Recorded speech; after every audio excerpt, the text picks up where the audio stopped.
दोस्तों नमस्कार, मैं उपेंद्र यादव, आप सबका स्वागत है। दोस्तों इस वीडियो में जो चर्चा करनी है उन भर्तियों का नाम मैं बता दूं, क्योंकि कई बार लंबा वीडियो हो जाता है तो लोग सोचते हैं कि हमारी भर्ती का नाम लिया है नहीं लिया। इस भर्ती में मैं चर्चा करूंगा एलडीसी भर्ती 2018 के जो 587 पद कम किए गए थे ओबीसी और जनरल के, उसके बारे में चर्चा करूंगा। मैं चर्चा करूंगा जेएन भर्ती 2020 का सिलेबस और फॉर्म रीओपन को लेकर, साथ में ही कनिष्ठ अनुदेशक भर्ती के परिणाम को लेकर, सूचना सहायक भर्ती 2018 के एक और सूची को लेकर, पुस्तकालय अध्यक्ष, फार्मासिस्ट और पटवारी की परीक्षा तिथि को लेकर। दोस्तों इसके अलावा नई ग्राम सेवक भर्ती और एनटीटी का परिणाम को लेकर, मोटर वाहन उप निदेशक की जो अभ्यर्थना गई थी उसको लेकर, स्टेनोग्राफर की जो वर्तमान क्या स्थिति है उसको लेकर, रीट 2020 को लेकर मैं चर्चा करूंगा। हालांकि रीट 2020 के बारे में मैंने पहले बहुत कुछ बता दिया है, लेकिन कुछ पॉइंट्स अब आज और मैं आपको बताऊंगा। इसके अलावा 2018 एलडीसी की जो कुछ विभाग है, जो संस्कृत एजुकेशन की जो है, इसके अलावा जो होम्योपैथिक यूनानी वाला जो समस्या आ रही थी उसको लेकर, सबसे पहले मैं एलडीसी भर्ती 587 के लिए चर्चा करना चाहूंगा। दोस्तों लगातार उन अभ्यर्थियों को धन्यवाद जो कॉल के माध्यम से, मैसेज के माध्यम से तमाम एमएलए को कॉल और मैसेज कर रहे हैं। इसके अलावा कभी ट्विटर बात के माध्यम से आप देश और प्रदेश में ट्रेंड कराने का काम कर रहे हैं। दोस्तों मैं बहुत कम बोल पाता हूं, तो कई लोगों को लग गया कि उपेंद्र यादव 587 को भूल गया। नहीं भूला, मैं खुद जयपुर आपके जो गगन चौधरी के साथ जाकर राजेंद्र यादव जी मंत्री उनसे मिला था, उनसे पूरी हमने रिपोर्ट बनवाई थी, उन्होंने सीएम में भेजा था, और फिर मेरी मंत्री राजेंद्र यादव जी से बात हुई, उन्होंने सीएम से बात वहां कर ली। जो अभी जो एमएलए के साथ उनकी मीटिंग चली राज्यसभा चुनाव को लेकर, तो उनके बाद मुझे सीएमओ में टाइम मिला 15 तारीख को 5 बजे। मैं खुद सीएमओ में आपकी भर्ती के साथ तमाम और भी मुद्दे थे, लेकिन प्राथमिकता के साथ आपकी बात रखी है। आज भी गगन चौधरी को मैंने फोन पे लाइन पे बात करवा के सीएमओ में बात भी करवाई थी, और इसमें ताजा अपडेट यही है क्योंकि अब उन्होंने पूरी जो वापस से फाइल जो रिपोर्ट बनी है वो माननीय मुख्यमंत्री तक भेजी गई है। दोस्तों मुख्य सचिव साहब की भी रिपोर्ट है, अच्छी ये न्यूज है आप लोगों के लिए कि इसमें रिपोर्ट में जो एआरडी विभाग की तरफ से जो उन्होंने जवाब दिया वो भी है, सीएमओ का जवाब भी है, मुख्य सचिव साहब का जवाब भी है, और इसमें पदों का विवरण दिया गया है कि एलडीसी के पद हमारे पास इतने खाली है, हो सके तो इन जो पद कम किए गए ओबीसी जनरल को वहां एडजस्ट किया जा सकता है। ये भी इसमें रिपोर्ट में एक पॉजिटिव अपना मामला सामने आया है। माननीय राज्य मंत्री राजेंद्र यादव जी कोशिश करे, तमाम एमएलए भी कोशिश करे, और मैं खुद जाकर आपकी बात रख के आया था। प्रयास हम बेहतरीन कर रहे हैं, क्योंकि मैं लगातार कई लोगों को कॉल और मैसेज आ रही थी, मैं उनको ये कह रहा था गगन से बात कर लीजिए, क्योंकि मैं एक ही व्यक्ति को बता सकता हूँ कि आपके मामले में क्या चल रहा है, मैं सबको नहीं बता सकता। बेरोजगार महासंघ में तमाम बेरोजगार जुड़े, हर भर्ती को लेकर इतने कॉल और मैसेज आते हैं, मैं हर व्यक्ति का फोन भी नहीं उठा पाता, लेकिन वीडियो के माध्यम से हर व्यक्ति को संतुष्टि पूछाने की कोशिश करता हूँ, उनको संतुष्ट करने की पूरी कोशिश करता हूँ। तो दोस्तों भगवान को याद करो, अपना प्रयास जारी रखो, अपने एमएलए और मंत्रियों से संपर्क रखें, क्योंकि वो तमाम लोग माननीय मुख्यमंत्री जी के पास ही हैं, और इससे अच्छा मौका नहीं हो सकता कि वो जैसे आप लोग अपनी टीम बनाकर आपने कोशिश की, और कोशिश करे कि जैसे आज रिपोर्ट सीएम साहब तक चली गई, तो एक बार वो कल और फोन करे जिससे वो सीएम साहब को आएंगे, साहब रिपोर्ट आ गई, आप रीजन दे दीजिए। आपने 12,000 से ज्यादा पदों की इस भर्ती को पूरी करवाया, आपने एसटी को भी बैकलॉग छोड़ के आपने खुशखबरी दी, तो ओबीसी और जनरल के पद कम किए गए वो भी बढ़ाकर खुशखबरी दे। तो दोस्तों एक बार आप कल सुबह प्रयास करें, क्योंकि सीएम साहब तक आपका मामला पहुंच चुका है, रिपोर्ट पूरी जा चुकी है, मैं खुद पूरी मेरे तरफ से रिपोर्ट बनाकर दी है, और आज गगन को भी मैंने खुद ने बात कही थी, आप गगन से बात कर सकते हो। मेरा जितना बेहतरीन प्रयास हो रहा है मैं कर रहा हूं, मैं आप लोगों को भूला नहीं, मैं खुद जाकर कल आपकी बात मजबूती से रखी थी। ये आप 587 के लिए है, मैंने भी प्रयास किया था माननीय मुख्यमंत्री जी से मिलने का, लेकिन मुख्यमंत्री जी के ओएसडी ने कहा कि 19 तारीख के बाद आपकी मुलाकात हो पाएगी, लेकिन माननीय राज्य मंत्री राजेंद्र यादव जी और एमएलए के द्वारा बात पूछा दी गई है। मैं खुद सीएमओ में आपकी बात रख चुका हूं। अब दुआ करो कि हमारा प्रयास सफल हो और आपके सपने साकार हो। इसलिए आप ये न भूले कि मैं आपको भूल गया, ट्वीट में नाम नहीं डाला, नहीं, ट्वीट में नाम से कोई मतलब नहीं है, काम से मतलब रखो। मैं मेरी तरफ से बेहतरीन प्रयास कर रहा हूँ, मुझे ना श्रेय चाहिए ना वाई चाहिए, बस आपके आंखों में जो आंसू मैंने देखे, आप लोगों ने जितना संघर्ष किया, लाजवाब संघर्ष था, संघर्ष में सैल्यूट करता हूँ। आपका भाई पहले भी साथ था, आज भी साथ है। मैंने पहले वीडियो में कहा था कि आप लोग मुझे अनशन के लिए कहोगे तो मैं बैठने के लिए आपके साथ तैयार हूँ, बस थोड़ा सा इंतजार था माननीय मुख्यमंत्री से मिलने का, क्योंकि जब सरकार पॉजिटिव है, माननीय मुख्यमंत्री जी सुन रहे हैं, उन्होंने रिपोर्ट मांगी है, तो हमें माननीय मुख्यमंत्री जी पे विश्वास करना चाहिए। अब मैं बात करना चाहूंगा जेईई भर्ती 2018 का सिलेबस के लिए। दोस्तों कल या परसों क्योंकि सिलेबस को लेकर विभागों के अधिकारियों से मीटिंग हो चुकी है। कल या परसों में आपका सिलेबस जारी हो सकता है। कल या परसों नहीं हुआ तो अगले वीक में होगा, यानी कि या मैं समझना कि कल आपका हो गया, आपने कल या परसों के लिए कहा था, यानी कि शुक्रवार को भी हो जाए, अन्यथा अगले वीक में आपका सिलेबस जारी होगा। रीओपन आपके फॉर्म भी अगले वीक में होने की पूरी संभावना, जहां तक मेरी अधिकारियों से बात हुई है, तो अगले वीक में आपके आवेदन प्रक्रिया के आदेश हो सकते हैं। इसके अलावा जो आपका सिलेबस है, मैंने कहा ज्यादा बदलाव नहीं होगा, लेकिन जो भी सिलेबस है उसके या शुक्रवार या कल या परसों या फिर आने वाले वीक में आपका सिलेबस जारी होगा। हमने प्रयास किया है और प्रयास में हमें परिणाम के रूप में यही आश्वासन मिला है कि आने वाले वीक में या कल या परसों तक आपका सिलेबस जारी हो जाएगा जेएन भर्ती 2018 के। कनिष्ठ अनुदेशक के लिए है कि डेटा अब आया, पहले आपका सारा डेटा नहीं आया था, आप लगातार परिणाम का इंतजार करें। मुझे पता है कि पहले आप दस्तावेज सत्यापन का इंतजार किया, तभी मैंने आपकी बात मजबूती से आपके अभ्यर्थियों के साथ अधीनस्थ बोर्ड में जाकर चेयरमैन साहब के सामने रखी थी, आपका दस्तावेज सत्यापन हुआ। लेकिन अब संभावना यह है कि अगले वीक में आपका परिणाम आ सकता है, यह आश्वासन दिया है, लेकिन फिर भी किन्हीं कारणों से नहीं आया, तो इस महीने में 100% आएगा। संभावना अगले वीक की है, अगले वीक में नहीं आया तो 1-2 दिन और आग लग सकता है, क्योंकि आने वाले वीक में 100% आ जाएगा, लेकिन संभावना कल की है। क्योंकि कई बार क्या होता है कोरोना के कारण, क्योंकि जो लेट हुआ, चाहे जेएन का सिलेबस हो, चाहे कनिष्ठ अनुदेशक का, क्योंकि वहां कोरोना का एक मरीज था जो संविदा पे लगा हुआ था, उसकी डेथ हुई थी, तो कई कारण थे, वहां स्टाफ नहीं आ रहा था, लेकिन अब स्टाफ सुचारू रूप से आ रहा है। तो आने वाले वीक की संभावना है, यदि आने वाले वीक में नहीं हो पाया, क्योंकि कई बार कई टेक्निकल प्रॉब्लम थी या कई लोग कर्मचारी नहीं आ पाते, नहीं तो उसके आने वाले वीक में आपका परिणाम आ जाएगा। 2 वीक का मतलब यह महीना, यानी कि इस महीने में आपका परिणाम 100% आएगा। कनिष्ठ अनुदेशक वालों के लिए कि लगातार इनका कॉल और मैसेज मुझे मिल रहे हैं, तो बस इंतजार करिए आने वाले वीक का या उससे अगले वीक का आपका परिणाम आएगा। सूचना साइट का भी यही था कि जो मैंने पोस्ट भी की थी, इस वीक अगले वीक तक आपका एक जो सूची जारी हो जाएगी। लेकिन जो कोरोना वाली जो दिक्कत आई, जिसके कारण आपकी भी सूची अटक गई थी, लेकिन शुक्रवार को जब भी मीटिंग होगी, जब बोर्ड की जो मीटिंग होती है, उसमें फाइनल हो जाएगा, परिणाम आपका बनकर तैयार है।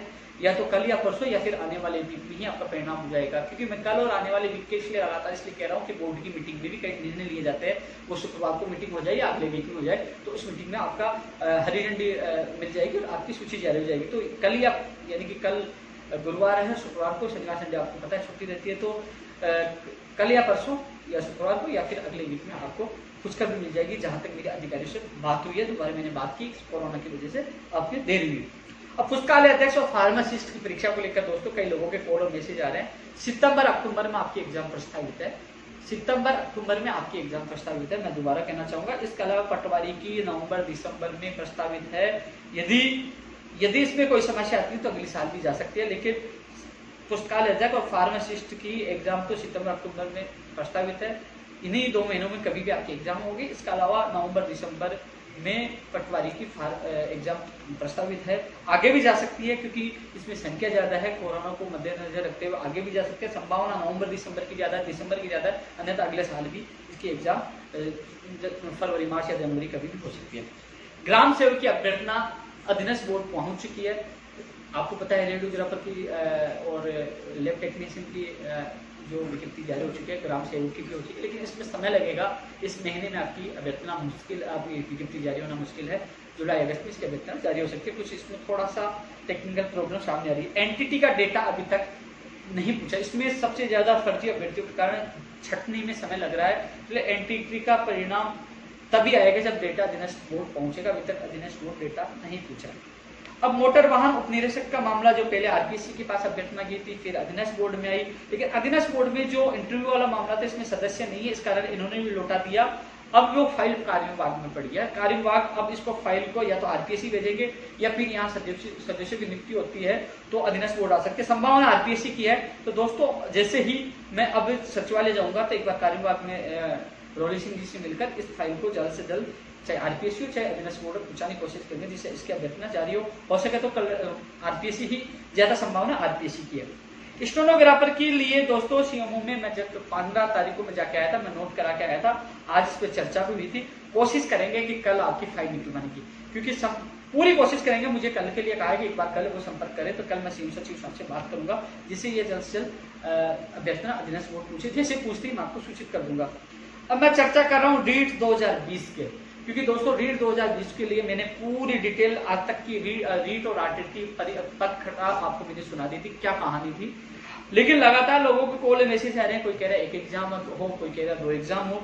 लेकिन दोस्तों, जो मीटिंग हुई थी इसमें यह भी तय हुआ था कि यदि 2 एग्जाम होते हैं तो एक एग्जाम जैसे माध्यमिक शिक्षा बोर्ड करवाता तो सेकंड एग्जाम कौन कराएगा? माध्यमिक शिक्षा बोर्ड करवाएगा। क्या उन्हीं को दोनों एग्जाम दे दी जाए, या बीकानेर निदेशालय के द्वारा जो बीएसटीसी की जो एग्जाम करवाते हैं उनसे करवाई जाए, या पंचायत राज से करवाई जाए, या फिर एक एग्जाम हो? देखो दोनों फार्मूलों पे चर्चा होगी। माननीय मुख्यमंत्री जी की राय के बाद शिक्षा मंत्री जी फाइनल करेंगे। वेटेज घटाया गया है, यानी कि 90-10 की उनके पास फाइल चली है 70-30 के बजाय, और 1-2 एग्जाम को लेकर अब उन्होंने सबने अपना नोट बना दिया अधिकारियों ने, और अब इसमें माननीय मुख्यमंत्री जी निर्णय लेना है, और वो सीएम साहब से भी राय लें। वो उनके जब उन्होंने कहा था कि वो सीएम साहब से भी राय लेंगे, लेकिन अब निर्णय है क्योंकि अभी शिक्षा मंत्री जी को राज्यसभा चुनावों में जिम्मेदारी दे रखी है, वो वहां व्यस्त है। यदि समय निकाल के बीच में आ गए हो जाए तो हो जाए, लेकिन आपको पता है 2 दिन बचे हैं, शायद मुश्किल हो पाए। 19 तारीख के चुनाव है, तो ऐसे में 19 तारीख के बाद मीटिंग होगी, तैयारी है। अब इसमें फाइनल पैटर्न तय होगा। वैसे संभावना 2 एग्जाम की ज्यादा है, लेकिन अब माननीय मुख्यमंत्री जी ने कह दिया कि 1 एग्जाम हो, तो अभी तक फाइनल नहीं हुआ। ये जो अधिकारियों से और जो जहां तक अनुमान है 2 एग्जाम पे ज्यादा जोर दिया गया था, लेकिन अब इस पर चर्चा होगी कि कौन से एग्जाम में नुकसान है, किस में फायदा है। मेरी तरफ से जो मैंने बात रख दी है, आप लोगों की बात रख दी है, क्योंकि वेटेज समाप्त होना चाहिए। बाहर राज्यों का अभ्यर्थी तब कम आएंगे जब राजस्थान का सामान्य ज्ञान ज्यादा से ज्यादा आएगा। इसके अलावा फर्जी डिग्री वाले जो बाहर हो, जो लग गए वो वापस नहीं आए। तमाम चीजें मैंने मजबूती के साथ रखी है, क्योंकि ये चीजें तमाम लागू होंगी। यदि एडिशनल डिग्री, फर्जी डिग्रियां बीए की हैं, जिससे वेटेज का समाप्त होगा, तो आप ही लोगों को फायदा होगा, पढ़ने वाले अभ्यर्थी को। सामान्य ज्ञान ज्यादा आएगा तो आप ही राजस्थान वालों को ज्यादा फायदा होगा, कि बाहरी राज्य वालों को कम पता है, क्योंकि जो रीट का सिलेबस तो अन्य राज्य के अभ्यर्थी उससे तैयारी कर सकते हैं। लेकिन ये पूछ ले जीर्ण माता का मंदिर का है, तो आप लोग ही बता सकते हो, और लोग नहीं बता सकते। तो सामान्य ज्ञान से आप लोगों को फायदा होगा। जो लग चुके हैं उस प्रमाण पत्र से वापस नहीं आएंगे, क्योंकि रीट यदि पात्रता होती है तो उनकी भी पात्रता में शामिल किया जाएगा। लेकिन सारे जो निर्णय होंगे छात्र हित में होंगे। लेकिन एक चीज और मैं बता दूं कि जो लोग कह रहे हैं कि हम तैयारी कैसे करें, भैया आप रीट की तैयारी करो। अब भी कह रहा हूं रीट की तैयारी करो।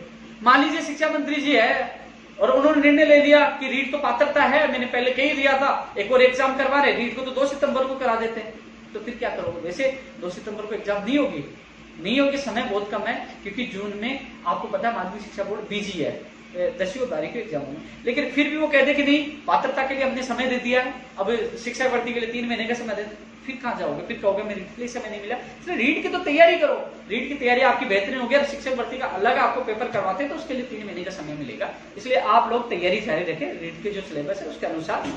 यदि 1 होता है अच्छी बात है, 2 होते हैं तो आपको 3 महीने का समय मिलेगा। इसलिए लोग अपनी तैयारी जारी रखें।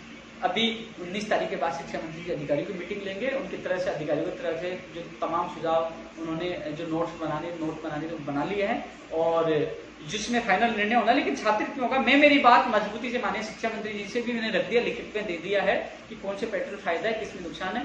लेकिन मैंने कुल मिलाकर प्रदेश के बेरोजगारों का ध्यान रखा है कि राष्ट्रीय सामान्य ज्ञान भी शामिल हो, कॉमर्स के अभ्यर्थियों को मौका मिले, MA BEd वालों को मौका मिले, MS के आधार में गेट करने। इसके अलावा जो वेटेज तो समाप्त होना ही है, उन्होंने वादा किया ही था। इसके अलावा जो लग चुके हैं वो वापस है। जो तमाम जो बातें रखी है मैंने आपके हित में रखी है। मैं तो जो दोनों में से जो भी सरकार लागू करेगी उसका स्वागत करूंगा। दोनों ही छात्र हित में है, दोनों ही निर्णय छात्र हित में है।